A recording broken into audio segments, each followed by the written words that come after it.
It's November 1st, 2023, and it's about time to get ready for Christmas. Stick around.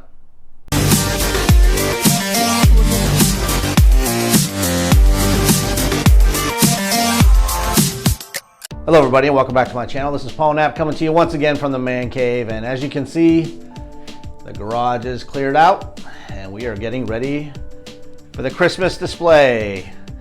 I haven't put my N-scale trains up since 2019. I used to do it every year, and I used to set up a different layout every year. Open up the garage for 2 weeks at the end of December, and all the kids and parents and people come through and check out the train display. It was always a family tradition at the Knapp house growing up.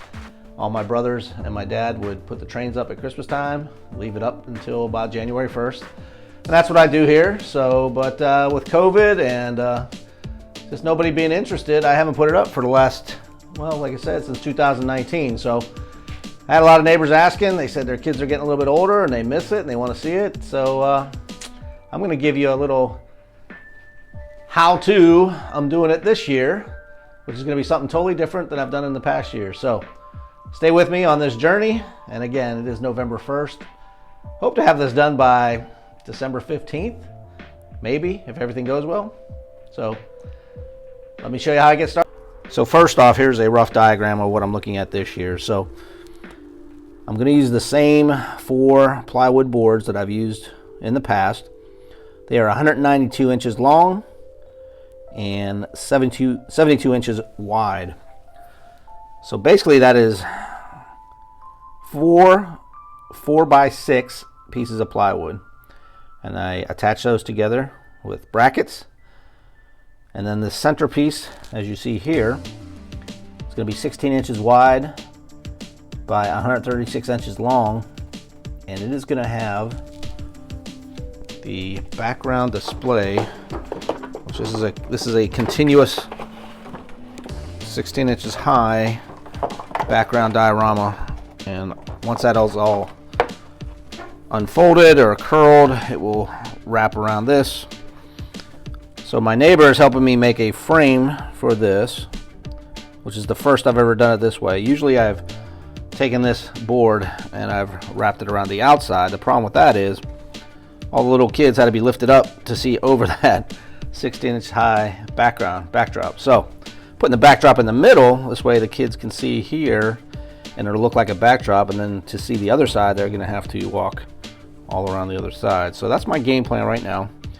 Obviously the garage door is going to be right here. This is going to be the end, and being that it's only 6 foot wide and not 8, I've had 8 in the past, and that gave no room for the shelves. I had to take the shelves down with all the Star Wars figures. I don't want to do that, so we are going 6 foot wide, which I have those already cut.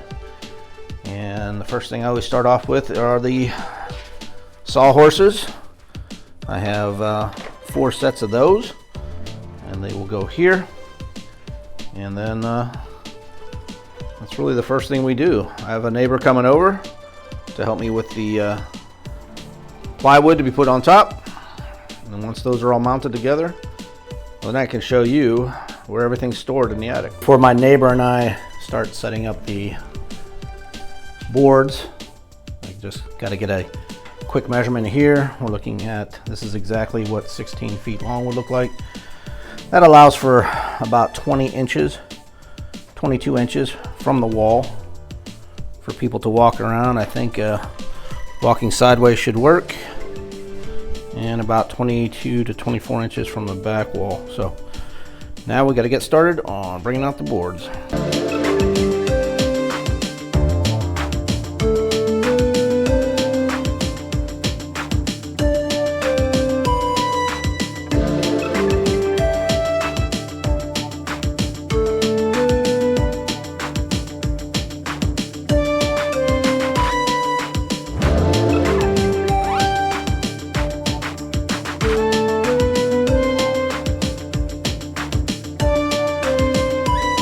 Okay, so thanks to my neighbor Jeff, this is what 6 foot wide by 16 foot long platform looks like in my garage. And all we did was screw them together using these metal flanges. So I have about 4 of those metal flanges between boards 1, 2, 3, and 4. And I have my neighbor Josh helping me create some type of framework that this will be in the middle and wrapped around, which will be the next step before I place the foam. So those of you that have seen my layout before, you know I have a ton of stuff on the train layout, and everybody's wondering, well, how do you pack that away? How do you store it? Well, we are in the depths of the man cave here, aka attic, and as you can see here, I don't know if you can get that on video, see that on video, but there are 22 boxes stored with just N-scale houses, and those are stacked up pretty high in the attic. That does not include the trains. The trains have their own cases right here, and I'll give you a better look at those when I bring them downstairs. But all the train cars are stored in that, and then all the track I have in these larger boxes, so those are stored. So this is where everything gets stored whenever I decide to bring it out, and I try to keep the attic fairly organized. As you can see, we have, well, there's the Alamo diorama that I made this past summer. We got Star Wars stuff all lined up, and military stuff and 1/32 scale, and just a whole bunch of stuff, including G.I. Joes and, of course, the Christmas stuff. But this is what we'll be working on in the next. So before I start opening all the boxes of houses and dioramas that I made, I thought I'd just highlight the trains that I own. There are 10 boxes full of N-scale trains. I'm going to lay them out. And again, I'm a train enthusiast, but I'm not a huge train collector. Matter of fact, I don't even know the value of most of the stuff that I've purchased over the years, but I'll just go through it.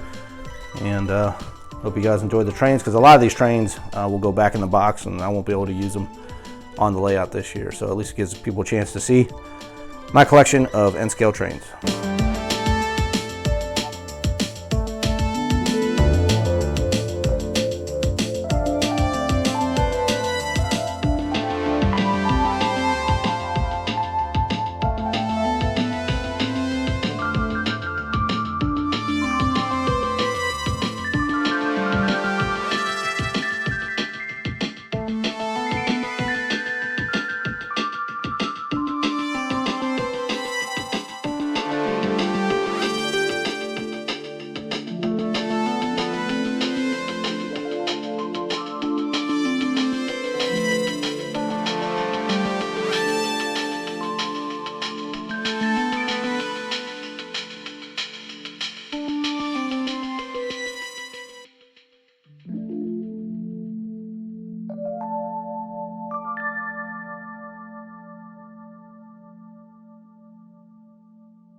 Okay, so here's where it stands today. One neighbor, Dan, helped me get the 4 pieces of 1-inch thick foam boards from Home Depot, and that came to about 150 bucks. Cha-ching. And then I picked up these 2x2s. My neighbor Josh is helping me build the box frame for the backdrop that's going to go in the center. So we're pre-drilling all this. Going to make 4 boxes, screw them together, and then start measuring out the foam. Okay, so thanks to my neighbor Josh, our framework is all complete, and we were able to make these 4 boxes, and that was his idea, to make 4 boxes, which I think is easier, much easier for storage. I won't have to take them apart. I can fit them in the attic. And then all we did was just zip tie them together here and put in just 1 screw on each side. So we got 20, I think it was 28, 29 inches on each side, and about 35 inches from this end piece to the end. And now the last thing to do with this is to wrap the background and probably staple that in a couple places just to keep it down around this, and then start cutting the foam for the table. Now here's what it looks like after I mounted the backdrop. So not exactly what I was thinking, however, I know I'm using a lot less backdrop because it's a smaller oval than the past years. Past years I had it around the whole table. So I ended up with about four extra backdrops that I can't use. And but it's serving a purpose, because my game plan now is if I can finish the foam down here and get all this done before, say, December 13th, 14th, I'm going to get an MDF board or 2 MDF boards on top of this and put a second train on top of this. Hopefully I can get all this foam work done and the track laid. So the down area is going to be, as you can see, the steel mill on this side, and that will wrap around to this front area, steel mill backdrops, and then the downtown area, city, on this side, and then a little bit of a rural area on this side. So that's the game plan, and I'm not even thinking about the top yet until I get the bottom finished.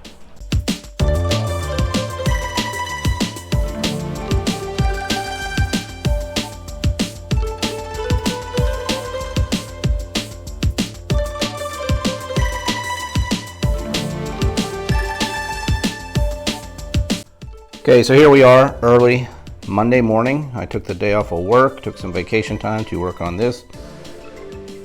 And yesterday I was able to finish the foam on top, and you can see how I made these little notches to kind of lock them together so they wouldn't just be butted up against each other and then shift when the train or anything goes over it. One small piece like this I just hot glued together, so that's hot glued. But this is one long 8-foot piece. Again, I notched it down here again, so that'll keep them kind of locked together. And then I can just pull them apart when I go to store them. So that's how I decided to do this. I had to take off some of the background. I had about 4 or 5 extra sheets of background, but I think it looks okay. Again, you're not gonna see this gap here. I'm gonna have either buildings up to that or build some more foam background in there. So now, most of you that do model trains, the first thing you do is lay out your track. You have a track plan in mind and you lay out your track. Well, that's not how I do it. I don't do anything the way you're supposed to do it. I have so many buildings and so many structures that I'm actually going to put the structures on first and then see how I can get the track to go in and out of the structure. So this is going to be interesting. First time I ever did it this way, but I didn't want to make just oval loops around like I've done in the past. And watching a lot of other guys on YouTube, they say, you don't want to bring the track all the way to the edge. You want to have depth to your layout. So I'm going to have either trees or houses close here, then the track, then the city, and then like in the city area, I may have a small train running through there like an Amtrak, or on the steel mill side, I might have a train running in and out on the back side of the steel mill. So I'm still playing it by ear. Of course, I still have to plan the top section yet, which is going to be an MDF board, 2 of those.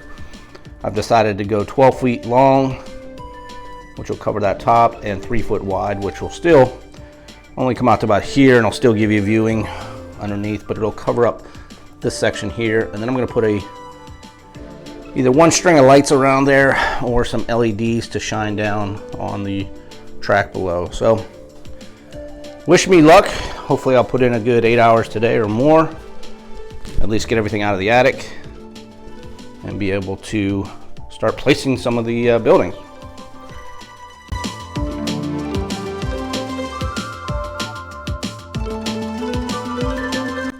Okay, so there you go. That is, what, 22 boxes down from the attic by myself. Took just over 30 minutes. And as you can see, those of you that are very organized like myself, I have every box numbered.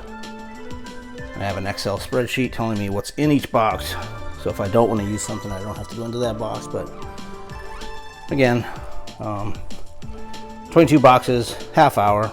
People say they don't have room because they live in a small space. If you organize things correctly, you can definitely have the space. I live in a very small townhouse, and hopefully I will have all those boxes unloaded today and the structures placed so I can start laying out my track.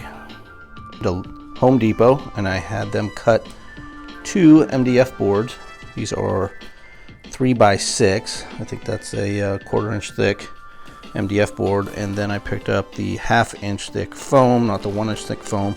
I'm going to glue those together like I've done with other dioramas, and those are going to be the 2 that sit on top here to cover up the framework, and I can have a 12 foot by 3 foot layout on top. Next step is to use liquid nails and glue these together, and it's a very nice day outside, so I can set them outside and let them dry.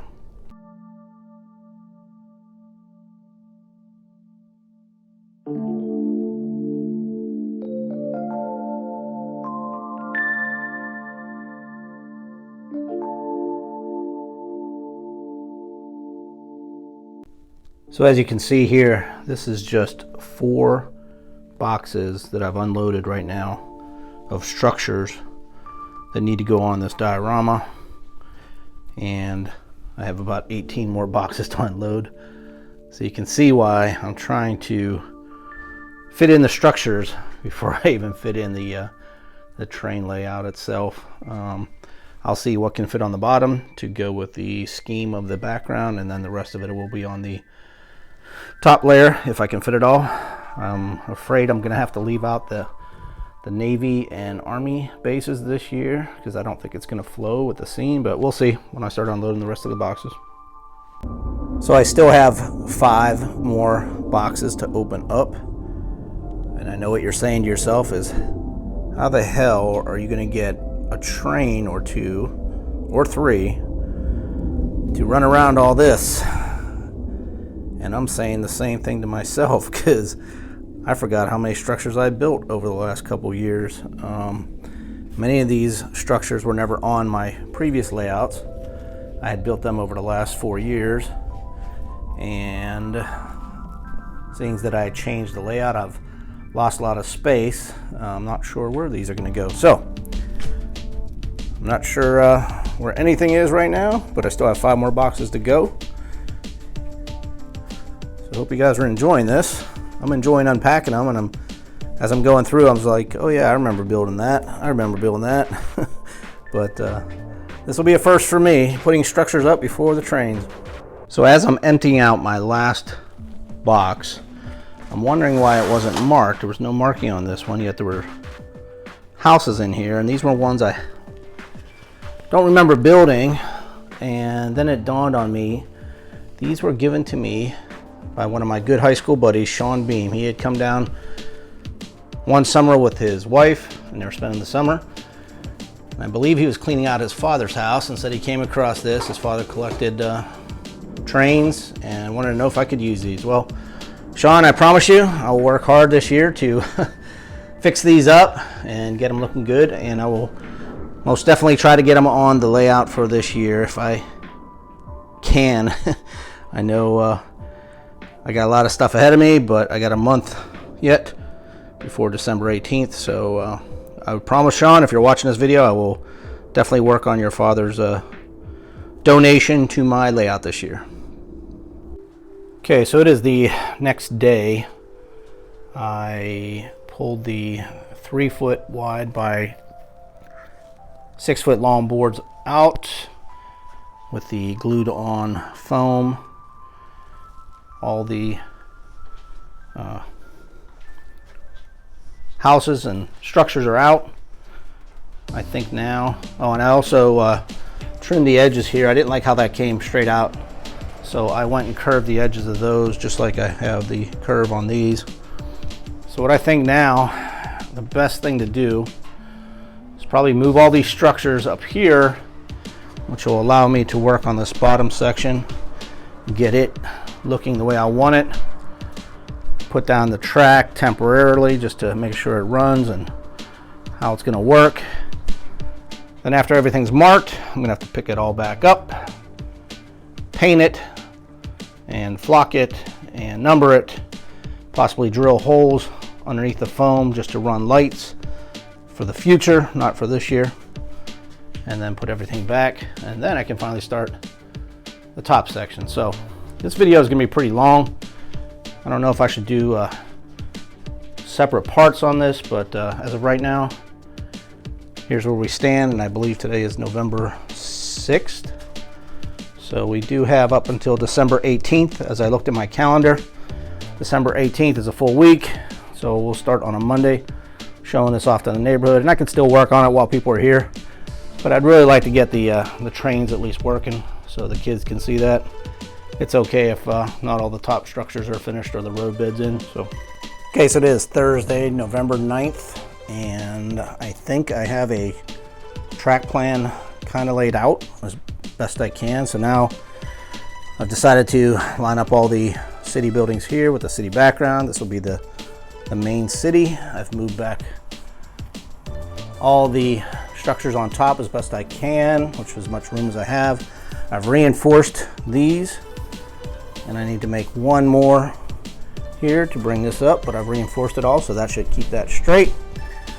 And my track plan is to come straight down here, and it's going to make a straight line here after the quarter turn, and we're going to kind of curve it back in here so it runs in the background of my miniature Johnstown layout here. So that's the game plan, and this video I think is long enough. I'm going to call this part 1, and part 2, hopefully I'll have some track down. Thanks for watching.